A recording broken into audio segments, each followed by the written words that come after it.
आमचे अध्यक्ष श्री रवी चव्हाण यांनी पुढे येऊ घातलेल्या स्थानिक स्वराज्य संस्थांच्या निमित्ताने विभागच्या बैठका घेतलेल्या आहेत। त्या विभागामधल्या नगरपालिका, जिल्हा परिषदा आणि महानगरपालिका या संदर्भातला आढावा आम्ही घेतो। तिथली संघटनात्मक परिस्थिती, तिथली बूथची रचना, तिथल्या मागच्या निवडणुकीतली काय परिस्थिती होती, आता या निवडणुकीत काय परिस्थिती आहे, युती कशी करायची, युतीत कुठे कुठे होऊ शकते, अशा सगळ्या गोष्टींचा आढावा आणि एक प्रकारे पुढचं मार्गदर्शन करण्याचा आम्ही प्रयत्न करतो। आज आता इथे आम्ही नाशिक विभागामध्ये उत्तर महाराष्ट्राचा आढावा घेतलेला आहे आणि उत्तर महाराष्ट्रातल्या महानगरपालिका, सगळ्या पाचही जिल्हा परिषदा आणि ज्या काही नगरपालिका, नगरपंचायती आहेत या संदर्भात संपूर्ण आमच्या कार्यकर्त्यांचं म्हणणं ऐकून घेतलेलं आहे, त्यांना पुढचं दिशादर्शन देखील केलं आहे।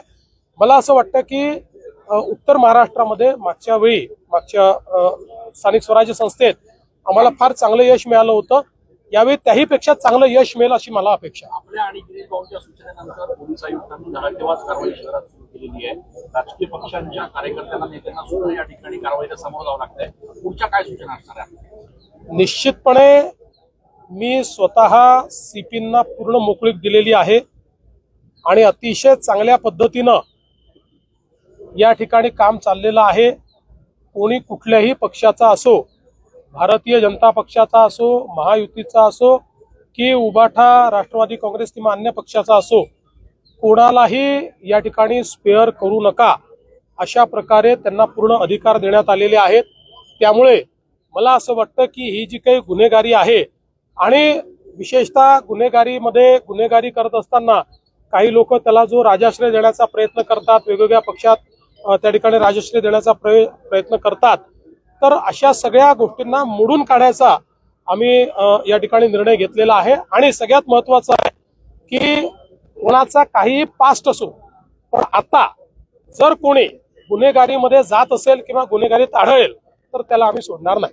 100% काय 100% नारा दिलाय असं आहे, आम्ही पहिल्या दिवशीपासून तिन्ही पक्षांनी महायुतीचं ठरवलंय।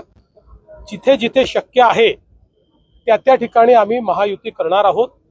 जिथे आम्ही कॉम्पिटिंग पक्ष आहोत, आमचे तुल्यबळ पक्ष आहेत, त्या ठिकाणी आम्ही मैत्रीपूर्ण लढत करू। त्यामुळे आम्ही समजा युती केली तर युतीचे 100। पुण्याचा जो गुंडा गायब त्याला परवाना हा पोलिसांनी आयुक्तांनी दिलेला नव्हता, मात्र ज्यांनी कोणी दिला असेल त्याच्यावर कारवाई गृहराज्यमंत्र्यांनी त्याची त्या पत्रावर सही आहे अशा पद्धतीचे आरोप होते। असं आहे की एक सुनावणी त्या संदर्भात गृहराज्यमंत्र्यांनी घेतली होती, पण हा परवाना दिलाच गेला नाही। पोलीस आयुक्तांनी त्या ठिकाणी वस्तुस्थिती लक्षात आणून दिली आणि त्यामुळे हा परवाना दिलेला नाही।